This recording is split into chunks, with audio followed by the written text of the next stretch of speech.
this entire video is about getting this melody down and playing it with strength and integrity.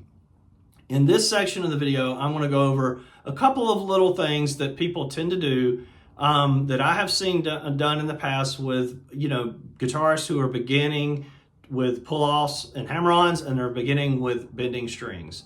So the first thing that's weak that you want to avoid is not playing a pull-off right there where you can't even hear, barely hear that note. That's how it needs to be. Where the pull-off, you come and you actually hear it snap. If I did that same pull-off on the second string, my finger would come to rest on the first. So a really strong pull-off. Okay, the other thing that this video is going to accomplish, we're going to go from being weak bending string people to strong bending string people. So a weak bending string thing might be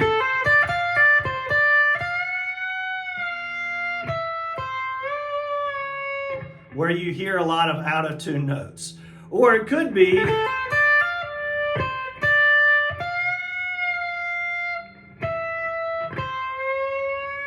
where the melody is not even present, So we're going to get away from all of those things, and we're going to get into actually playing things really strong. That's what this whole entire video is really about.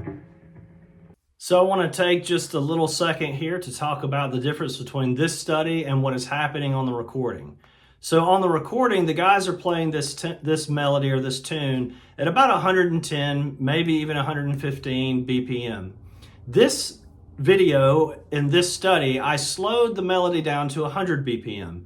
I did that so that if you slow this video down to 80% of the original tempo while you're practicing, then you can count on that as being 80 BPM on your metronome at home, so that you don't have to always use the video. You can, at 80 BPM, if you can play it there, then use your metronome at 80 BPM.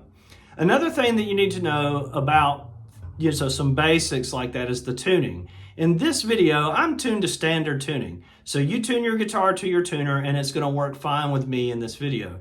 But if you try to play along with the recording, it's not going to work, because the engineers who recorded this sped this recording up a little bit, and back then they recorded on reel-to-reel tape, which basically means that the whole recording is sped up on that tape. And when it's sped up with the tape, it changes the pitch of the entire recording and makes it a little bit sharp. So if you want to play along with the actual recording of Derek and the Dominoes, you're going to have to tune your guitar a little sharp to make it exactly match what they're doing. But again, in this video, we are in standard tuning. Tune your guitar to the tuner and play along with me, and you're going to do just fine. So getting into the rhythm of this piece of music, we want to understand first off that it is in a time signature of 4/4. And we're dealing with straight eighth notes and straight 16th notes. So straight eighth notes are 1 and 2 and 3 and 4, and swinging are 1 and 2 and 3 and 4. Straight 16th notes are 1 eana, 2 eana, 3 eana, 4 eana, and swinging is 1 eana, 2 eana, 3 eana, 4 eana. The swing has sort of a loping feel to it. 1 and 2 and 3, there's sort of a loping strut there. But this piece of music is in straight time. We're dealing with purely straight eighth notes and purely straight 16ths. So here's the recording, slowed down to about 90% on YouTube, so it's at 100 BPM. You can hear the straight eighths. 1 and 2 and 3 and 4 and 1 and 2 and 3 and 4. And here's the 16th notes. 1 eana, 2 eana, 3 eana, 4 eana, 1 eana, 2 eana, 3 eana, 4 eana. So again, if you slow the recording down to about 90%, it's going to be at about 100 BPM. But again, the tuning on this has been altered as a result of the sound engineers. Your guitar will not be in tune with the recording if you're tuned to standard tuning. So the basic way of playing this melody in a way that's in time is that it comes in pretty much on the and of 3. 1, 2, 3.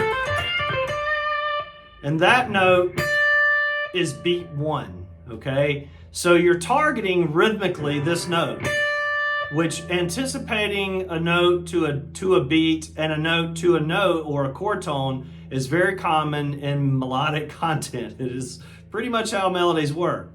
So if you're working on this and you're trying to get it down, you want to be aware of the fact that you're coming in on the end of 3. So it sounds like 1, 2, 3, 4, 1, 2, 3.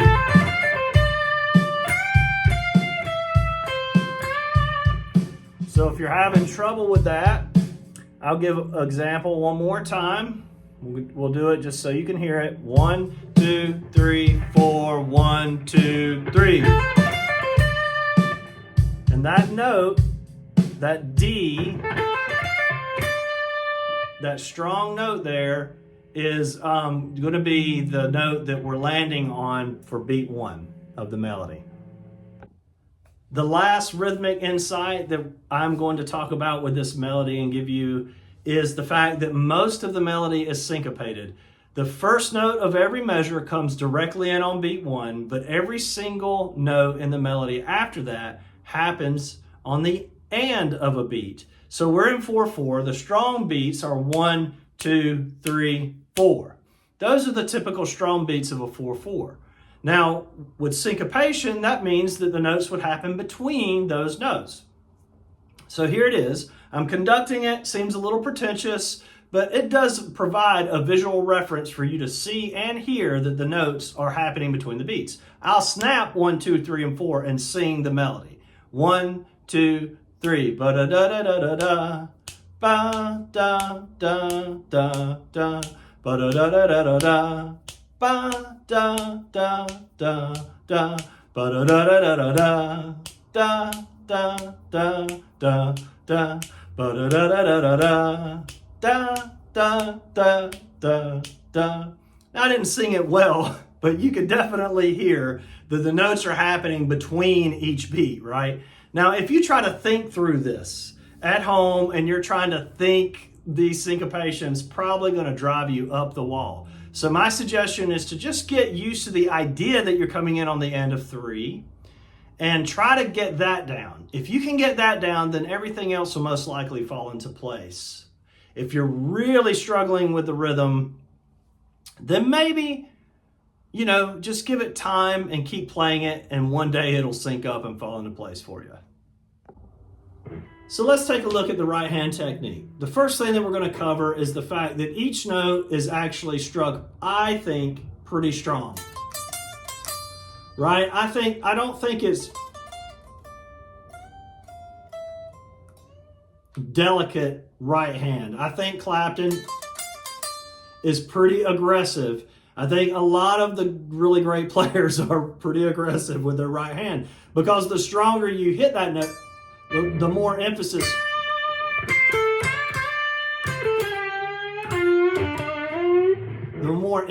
the note gets, right? So getting it strong is important. Now, how you approach that in terms of the down ups is really up to you. I can play this with down ups or all downs or a different variation of down ups each time, and I'm able to make it sound consistent and strong. That's the main thing. Get it consistent and strong, and that's what you want. All right, let's look at pinched harmonics. All right, so this next technique is called pinched harmonics. I think this is something you can work on just for fun, to have some loose fun with your guitar, but it is not a technique that's essential for playing this melody. However, I am using pinched harmonics.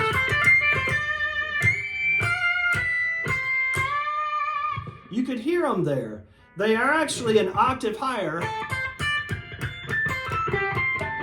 You hear that kind of note way higher. That's the pentatonic scale.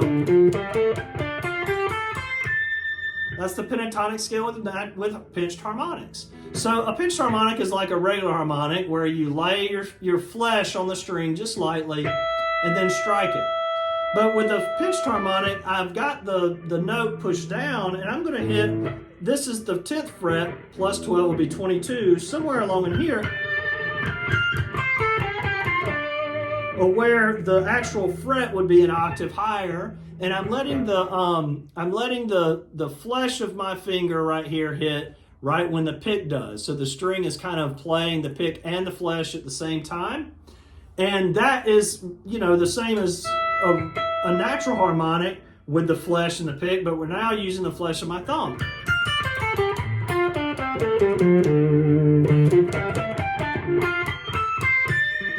Right? And they sound great. And with this melody, it is not important to get this. Get the melody down, and just practice pinch harmonics for fun.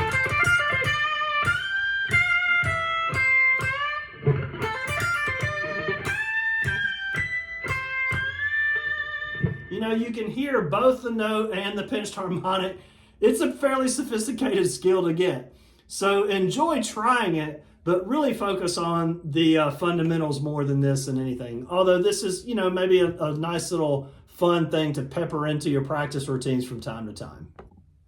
So in this section of the video, we're going to get into the melody, playing it without any bends at all. And there is going to be a PDF that you can find in the description where the tablature for this is laid out. It's going to be the Layla melody with no bends. That's what we're looking at. Okay, so, and I'm not going to use any hammer-ons or pull-offs. I'm going to strike every single note. So every single note is strong. Okay? And the melody comes through clearly. It's not going to have as much vibe. It's not going to sound as cool, but it's a great exercise.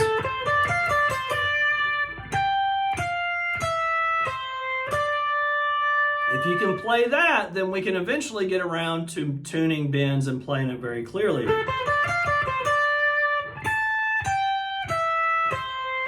And of course, that's the melody repeats.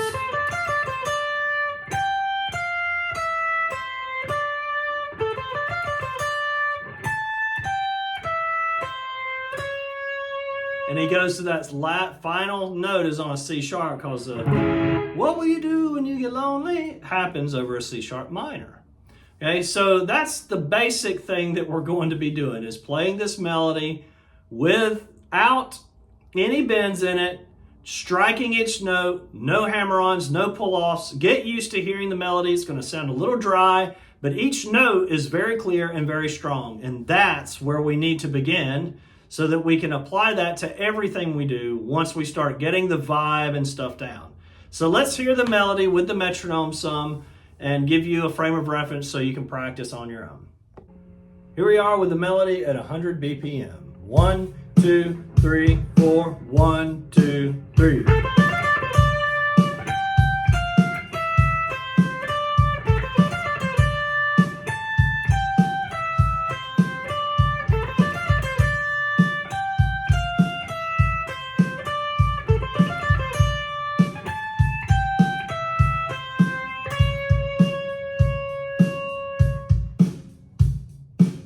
Remember, you can slow this down on YouTube if you need to. I'm at 100 BPM, so if you slow it down to 80%, then that means you would be at 80 BPM on your drum machine, on your phone or metronome or whatever it is that you're using.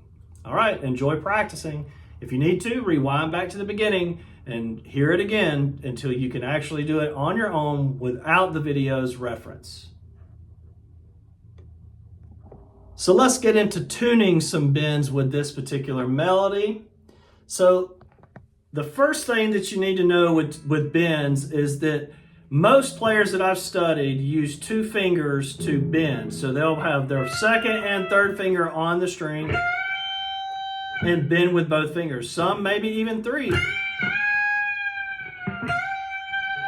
To really get some large bends. So that's the first thing. Don't use just one finger, because you might hurt yourself. The second thing with these bends, we're going to tune them like this. And the first bend that comes along is from this 13 up to 15. And the way that I teach want my students to learn to bend and to tune the bends is you play 13, then you play 15, then you bend from 13 up to 15. So you can actually hear the note you're bending to. And if you bend through, you can hear the note go up to it. That's what it would sound like. And you do that over and over, until you can feel the bend so well that you can actually pre-bend. I didn't quite get it.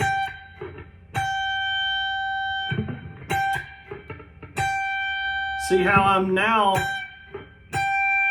I'm bending exactly where I need to without the benefit of hearing it go up to it. It's the physical relationship with the guitar that we're building here to be able to tune bends. And yes, this can hurt your left fingers. The fingertips are going to hurt. Bending with 2 fingers will avoid injury, or even 3 fingers, you want to avoid injury that way. All right, let's take a look at the next bend. The next bended string that happens in this melody goes from 13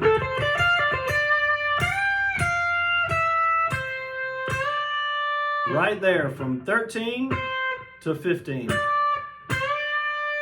So just like I explained it before, we're going to go from 13, playing 13, and bending up to the note. Now, hopefully, we get so good at feeling where that note is in tune that we can do the pre-bend and get it almost every single time. Once you've mastered that, the pre-bend, you've pretty much mastered tuning this bend. You only need to put it into the context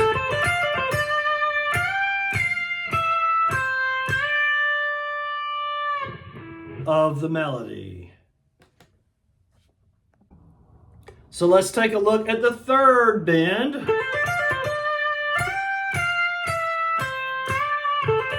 Right here. We got that bend from 15 up to 17.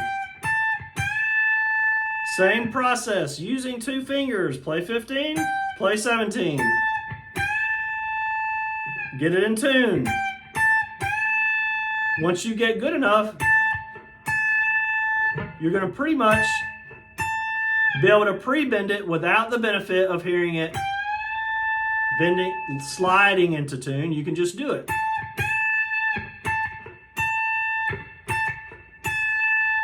A little flat on that one, but it's good practice. Once you've mastered that pre-bend, you can do it in tune. You know you're tuning this bend accurately. You just got to put it in the context of the melody. That's it. All right, so let's take a look at bending or tuning the very last bend of the melody. It's interesting because it goes to C sharp minor. Really interesting turn harmonically here. So you've got that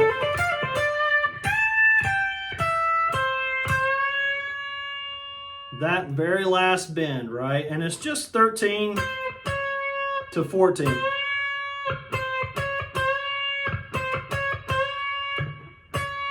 So you're going to tune up, play 13, play 14, bend up to it. Once you get used to that feeling, this is a half step bend. You can do it by pre-bending, and you don't, without the benefit of hearing it slide into tune. This is a half step bend. All the other bends are whole step bends. I failed to mention that. But anyway, all right, let's get on to getting the bends in context with the melody. So in this section, we are going to take and combine the ability to play the melody without any bends and play it hopefully well. Doesn't matter what tempo, as long as you're playing it well. And we're going to start adding the bends into the melody. The trick with this one is that we don't sacrifice the strength of the melody for the bends, okay? So let's take a look at this first example. We've got this first bend, and you can play it. I'm going to slow it down. You don't have to play it completely even in time.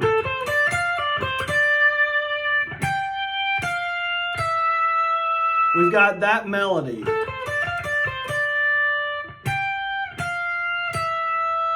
That's what we have to hear, is that G, F, E. So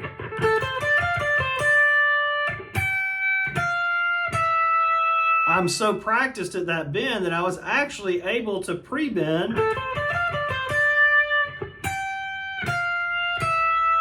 and make it sound exactly like it had no quality of bend at all. You couldn't even tell the difference between the two if you close your eyes.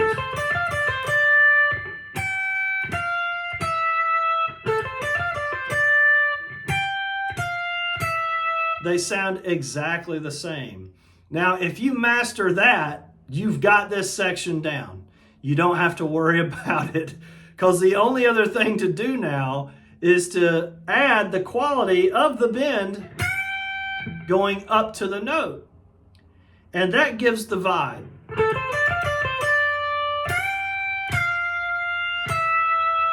Right? We're hearing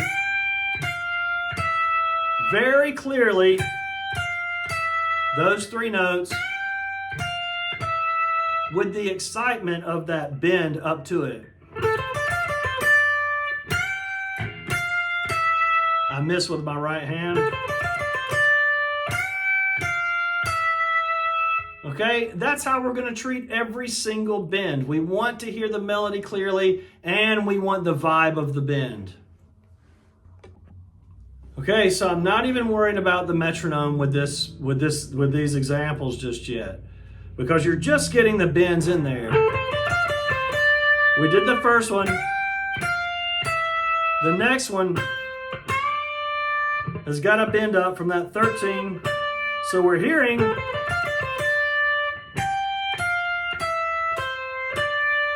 but we're hearing it with bends. So I could do the whole melody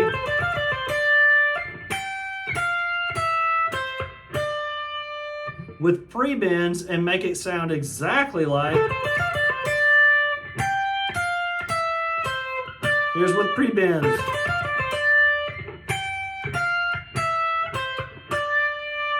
So the melody is absolutely 100% clear, right? It's exactly the same as when I was playing it without bends. But this time I'm going to add the benefit of the vibe of the bend.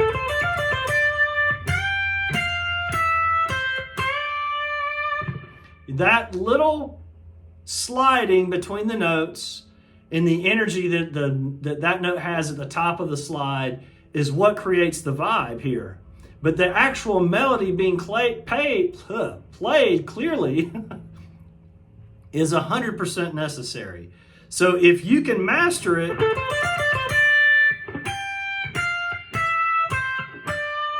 with the pre-bends and make it sound exactly like it does with no bends, then you know you can go back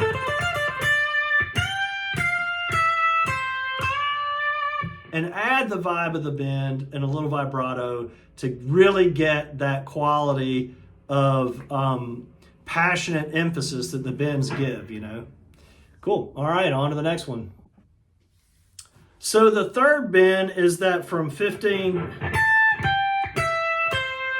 that little portion of the melody, it sounds like this in context.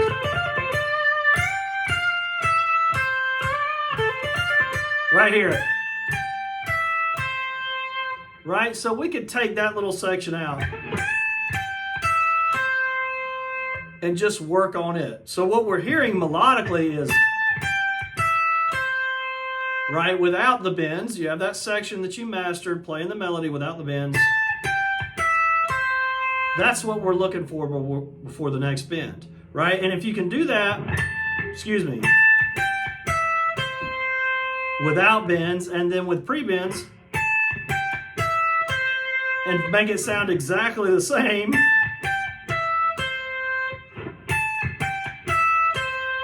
you know you've mastered the bend, because now all you have to do is add that little slide back in there, and I'm doing a little pinched harmonics from time to time, and vibrato, and you're going to get the vibe of the bend. But remember, is the melody, right? And has to be the melody strong, even without the bending in there. So get it without the bends, then get it by pre-bending, and then add the bend. and you know you've got it. Okay, so the literal next bend is going to be from 13 to 15. So we're going to put that into context of the melody. So we have the bend that we just did. That's the melody that we're looking for. Now that bend from 12 to 13, you could do it with 1 and 2 if you wanted to. I'm doing all bends with 2 and 3 just to make it simpler. But we got to get from playing it with no bends to making it sound like there are still the same notes, but we're using pre-bends. If you can get the pre-bend down, if you can get that down, then you can go back and add the quality of the bend bending up to it. If you shake it at the top, it adds a little bit of energy to the note, right? And it'll last forever.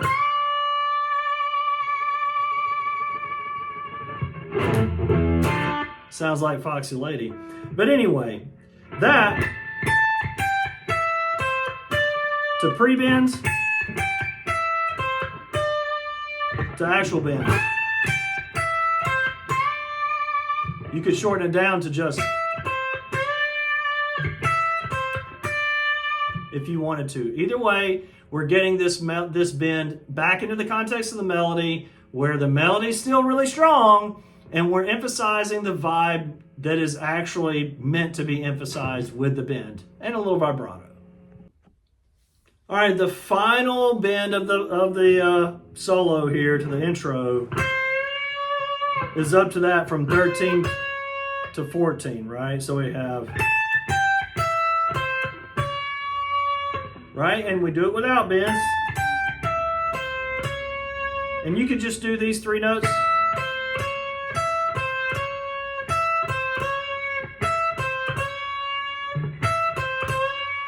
So if you can do the pre-bend, then you know you can get the actual vibe with a little vibrato. Keeping this melody in it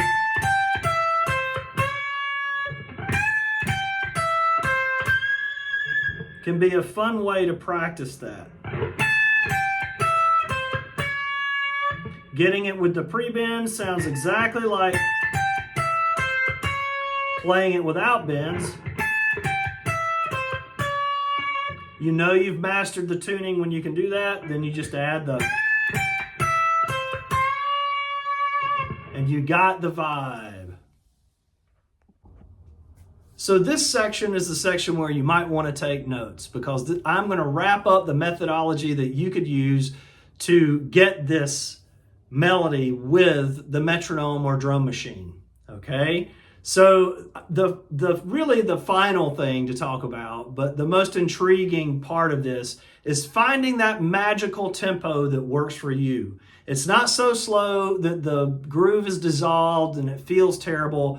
It's at a slow enough tempo that it feels like maybe it's grooving, but just real slow and lazy groove, which can feel great. You know, a real lazy, spacious groove feels awesome sometimes. So finding that perfect tempo is the deal. Now the step-by-step process to get to that in this video is first being able to play the melody without the bends so that you can clearly hear the melody happening without the bends. Then it's to go back in the section where I added the bends back into the context of the melody. I did that in little tidbits of the melody. I took out bite-sized chunks of the melody. Practicing those bite-sized chunks with the metronome presents a challenge that I'm not willing to tackle in this video. So what I suggest you do is get each little bite-sized chunk, combine them together into larger chunks until you can play the whole melody with bends, with integrity and strength. Then you find the drum machine and you apply it to your practice at that golden tempo that I was talking about, the absolute, you know, just right tempo that's slow enough that it still feels like it's grooving, and you're accomplishing every physical task necessary, playing the bends accurately, playing the melody accurately, and keeping good time. If you can find that tempo, you'll be able to speed up to the tempos that you want to play eventually, as long as you stick with it. But if you can't play it at a slower tempo in rhythm, then the likelihood of you being able to get it at the actual tempo of the piece reduces by a lot. For most musicians, it's really great, and it's just so important to find out how to use the drum machine and metronome to slow it down to your advantage. There is just try and try again. I'm going to present a recording after this little section of the video at 100 BPM. So remember, if you slow it down to 80 BPM, if you slow it down to 80% on YouTube, it's 80 BPM on your metronome or drum machine as well. Okay, so let's get on to that example and check it out. Entire melody at 100 BPM. 1, 2, 3, 4, 1, 2, 3.